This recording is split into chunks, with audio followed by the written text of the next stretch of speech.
Hello, I'm Sebastian. Welcome to 9 Trees podcast.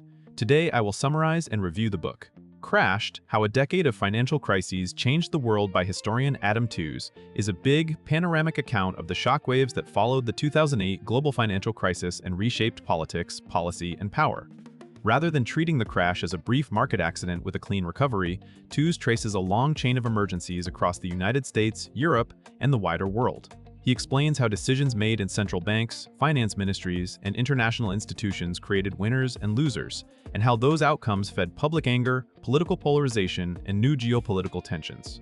The book emphasizes connections: Wall Street and the Eurozone, banking systems and sovereign debt, bailouts and democracy, and the link between global dollar finance and national sovereignty.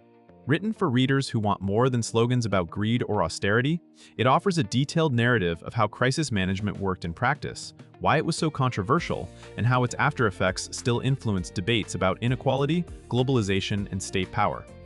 I will give you key takeaways from this book. Firstly, the 2008 shock and the central role of the dollar system. A key theme of the book is that the 2008 crisis was not only an American housing and banking story, but also a global event organized around dollar funding in U.S. Tooze highlights how banks and investors outside the United States relied heavily on short-term dollar borrowing to finance long-term assets, creating vulnerability when confidence evaporated. When interbank lending froze and wholesale funding disappeared, the problem quickly became international. Non-US institutions needed dollars they could not easily obtain. This helps explain why US crisis management mattered far beyond US borders. The Federal Reserve, operating through emergency facilities and swap lines with foreign central banks, became an essential global stabilizer, even though it had no formal global mandate.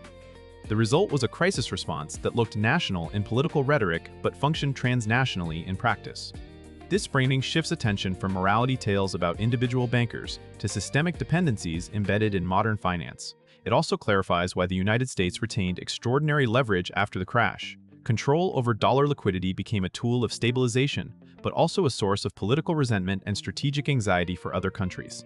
Secondly, Europe, from banking turmoil to sovereign debt and institutional strain, Tooze devotes major attention to Europe, arguing that the Eurozone crisis was not a separate episode but an extension of the same financial earthquake.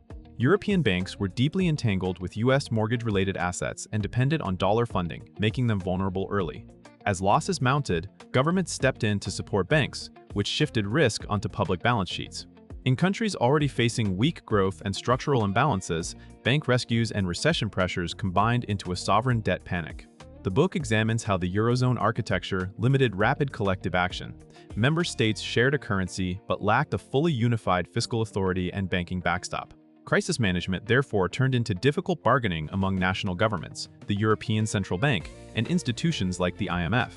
Tooze underscores how the politics of conditionality and austerity shaped outcomes in Greece and beyond, while also affecting creditor countries and the legitimacy of European integration itself. By treating the Eurozone as a political project under financial stress, the narrative connects technical debates about bond spreads and bank capital to broader questions of democracy, solidarity, and sovereignty. Solidarity and sovereignty. The crisis becomes a story about what the European project could and could not do when pushed to the edge. Thirdly, crisis management, bailouts, legitimacy, and the limits of technocracy. Another major topic is how governments and central banks responded under extreme time pressure, and why those choices produced lasting political consequences. Tooze explores the logic of emergency interventions, stabilizing systemically important institutions, restoring liquidity, and preventing a collapse of credit and trade.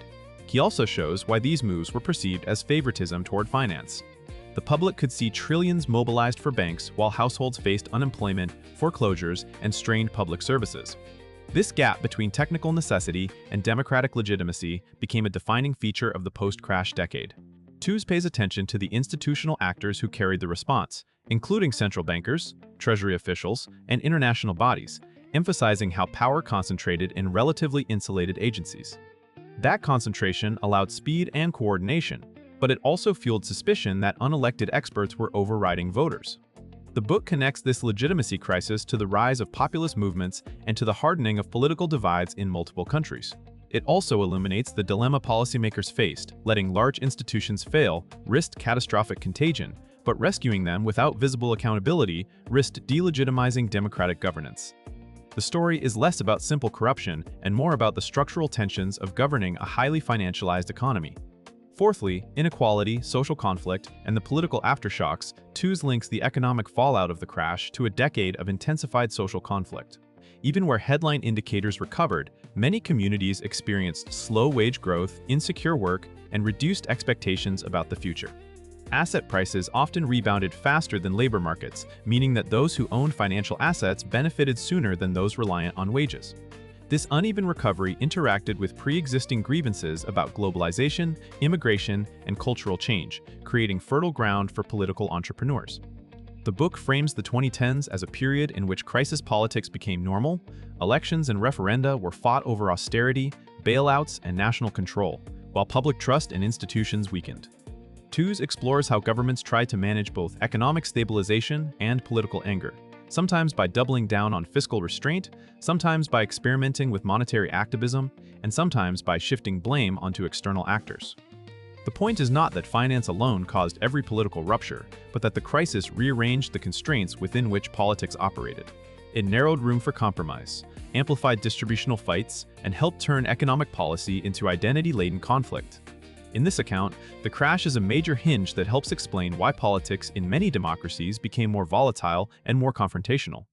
Lastly, geopolitics after the crash, power, dependence, and new fault lines. The book also treats the post-2008 world as a geopolitical landscape shaped by financial dependence and crisis responses.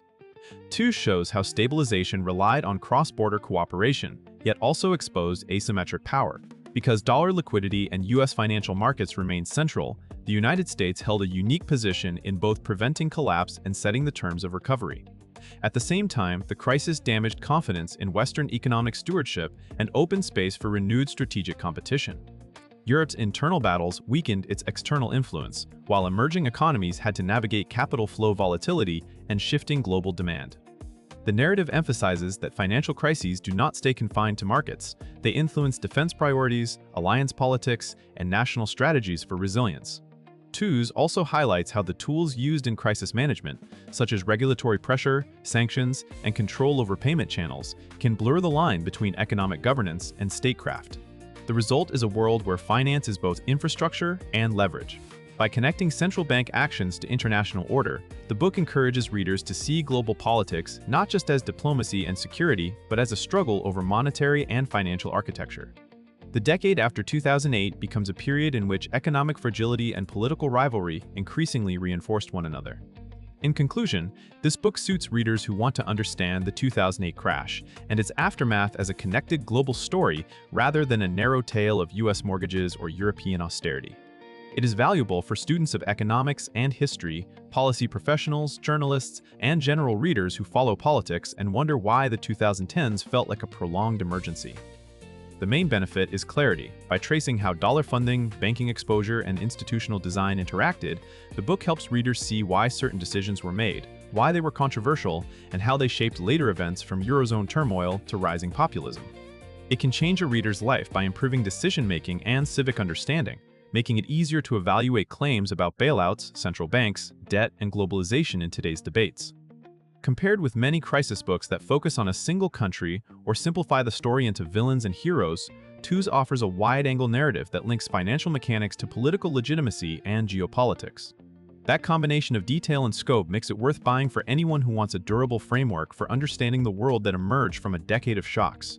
If you would like to support Tooze, you can buy the book through the Amazon link I've provided in the podcast description. After reading the book, please let me know what you think and share your thoughts. See you around.